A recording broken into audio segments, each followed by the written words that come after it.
Busy show. A lot of NFL to get into on this Tuesday. We are, what are we, Wednesday, Thursday, Friday, Saturday? My math checks out. What are we, 4 or 5 days away from the Super Bowl between Cincinnati and Miami. So everyone's already starting to do their due diligence. They're doing their research. They're trying to understand the line movement, closing line value, player props. Do I go with the coin flip, the national anthem? How many beer commercials? Relax. Everyone, just relax out there. Because the more nervous and bent out of shape you guys get, that's going to make me nervous. We got you covered. We got you covered. Busy show, Johnny Mac, football in the 20s in about 20. Jovan Alford at 5:05. He will start to give you some player props to take a little sneak peek and get into. And then we've got Lloyd Vance with Vance's View. And as I mentioned, T in the studio is back with us as well today. So a lot of NFL. You're already starting to see, the buzz being created, right? We talked a lot yesterday about how the Pro Bowl is a joke. The ratings came out. It's still going to be a behemoth. You and I both know that. We got some more movement when it comes to the head coaches in the NFL. You guys have been great tweeting at me over the last week or so because we've we've gone very in-depth, if you will, in regards to the Flores accusations, allegations, the Giants, Miami, all these coaches now being hired. Flores came out, had a statement, so we'll get into that a little bit today. But the NBA trade deadline is right around the corner. And it's Thursday at 3 o'clock. What I find fascinating, and you're already starting to see the movement already, right? Nothing that I think is, oh, my goodness. I mean, if you want to raise the eyebrow and say, well, Portland's sending McConnell to the Pelicans, so be it. Halliburton to Indy, Sabonis to the Kings. I mean, that's not moving my needle. It's not.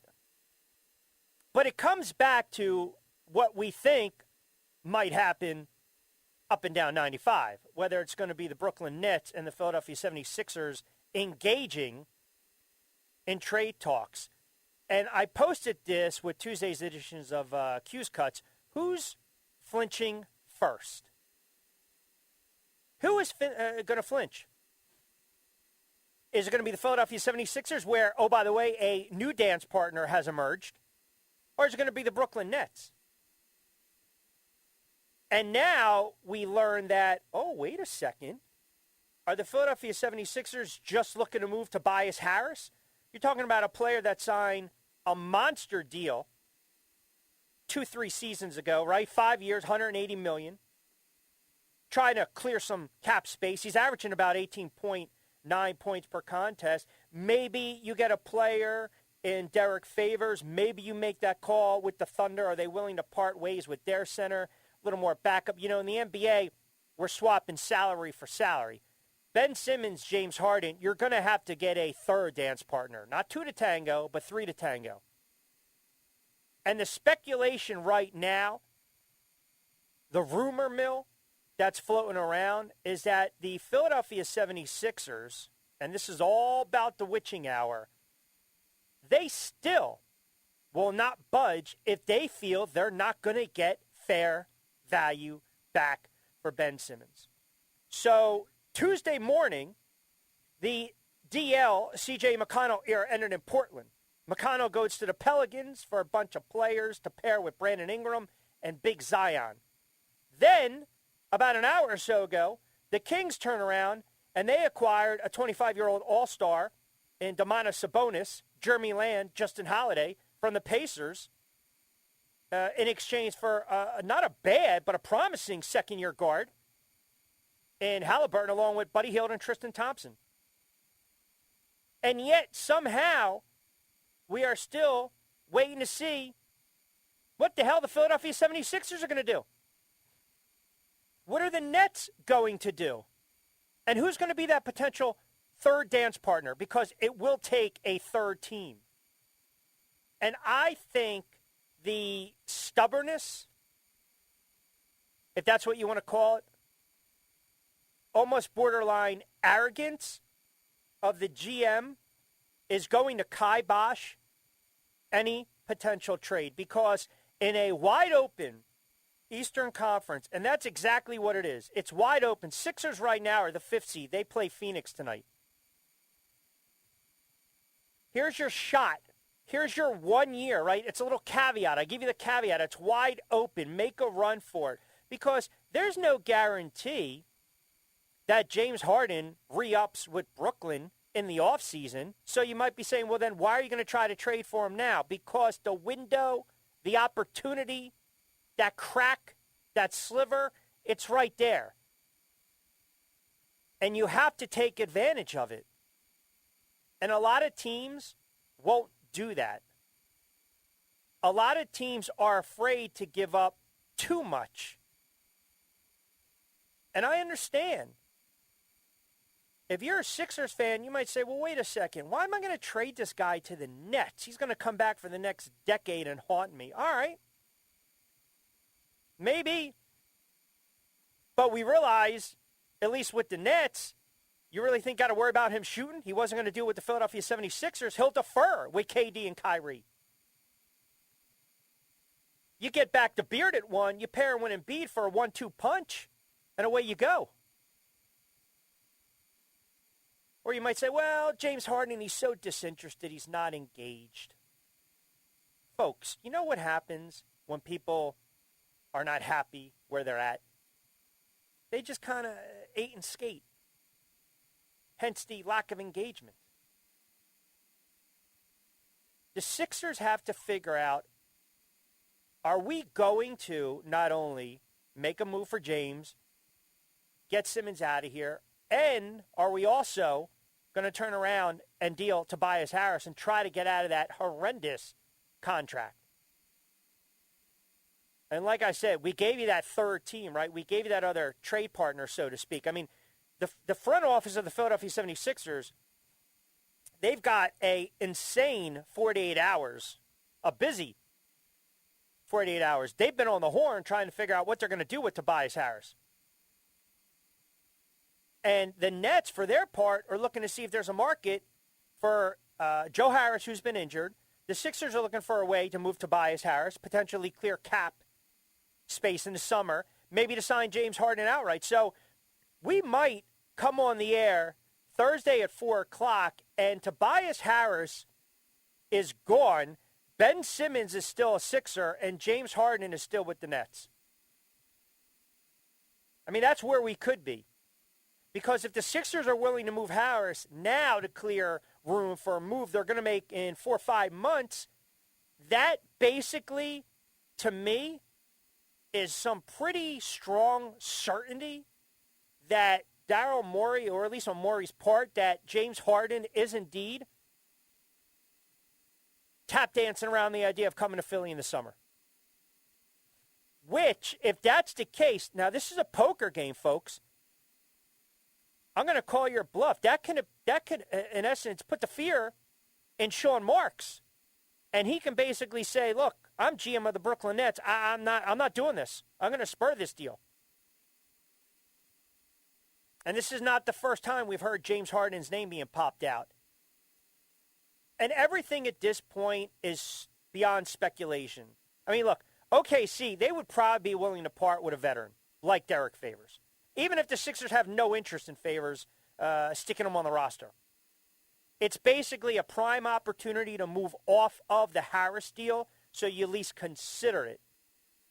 Then all of a sudden, boom, let me get another team to absorb the return from the Thunder so I can have as much financial flexibility as possible this summer, because that's what it's all about. I believe it'll be a fascinating next 2 to 3 days. But, man, you guys better brace for this harsh reality. If they don't move Simmons Thursday, then honestly, what has really changed? He hasn't stepped foot on the court.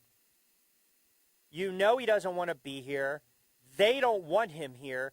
What's really changed? He's physically here, yes. But nothing's really changed. Did you miss out on an opportunity? Yeah, most likely. But you still have to deal with the distraction. Well, you've been dealing with it for how many games now? 50-something odd games? but I think that's going to leave a sour taste in the fans' mouth. You can't sell me on being 32 and 21, fifth seed in the Eastern Conference, with no help from Embiid.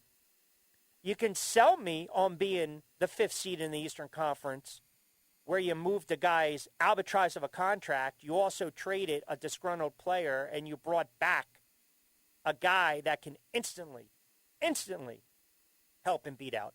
Even if you risk losing him in the offseason. Why? Because you're what? 2 games back of Miami and Milwaukee and Chicago and Cleveland. I got news for you. Chicago and Cleveland is a great story. I don't think they have the wherewithal to weather the storm. You still got to go through Milwaukee. You're probably going to have to go through Miami. You might even have to deal with Toronto if they actually figure it out, and they've been on a nice little run. So the perception of Morey can change in a second, in an instant. How are you going to look at him come 4 o'clock Eastern time on Thursday? I mean, that's the rub. That's where you're at. They should have moved Simmons, and again, I'm not going to argue with you guys because it's revisionist history. They should have moved him when they had the opportunity. I don't care if you got pennies on the dollar, man. You could have got good value back from him. Not maybe what you wanted, but you could have got something back or players back per se. So we'll get into a lot of NBA, NFL stuff. How about this? You want to talk about just making me... This actually made my day. And I typically have good days, but this really made my day.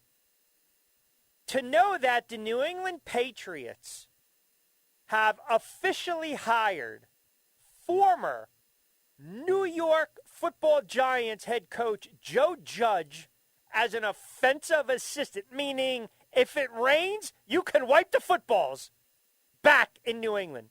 If you're a Jet fan, you got to be smiling. If you're a Giant fan, this lousy, goofball, friggin' clown of an ex-head coach had to basically stick his little tail between his legs and run back off to the hoodie. Go ahead. Makes my day. It makes my day. And we'll get into the Flores situation as well. I'm also going to give you, as crazy as this sounds, updated Super Bowl odds for next year. Because as soon as Sunday comes and goes, we're going to start thinking about 2022, 2023. All right, busy show. Tweets are already coming in at Rich Q on Q at 1490 Sportsbet. Johnny Mack on the other side, football in the 20s. We'll dive into everything going on with these head coaches in the NFL. Give you a couple updates as well. I'm also going to ask John, where's he at right now with the NFL Pro Bowl? Because I think it's an utter joke. I think it's a waste of time. It's not a game. It's like guys playing out of shape on a Saturday, drinking a couple brews, touch football, and then all of a sudden they got to ice down all day long on a Sunday. It's embarrassing. Utterly embarrassing. So we'll get Johnny Mack's thoughts on that as well. I kind of have a feeling on what his take is going to be. Lloyd Vance in the 5 o'clock hour. Javon Alford, a view from Philly as well. We'll get into a lot of Simmons, Sixers, Nets, NBA talk with him. We'll start to also look into some player props for Super Bowl Sunday. And I think it's going to be somewhat of a quiet media week. I don't really suspect that the Matt Staffords and the Joe Burrows of the world are going to upset the apple cart leading up to Sunday's game. I really don't. I actually think Beckham will probably be on his best behavior. So take it for what it's worth. All right, 16 past 4 o'clock hour. Crank it up on a Tuesday edition of BYP right here on AM 1490 Sports Betting Radio. Johnny Mack on the other side, football in the 20s.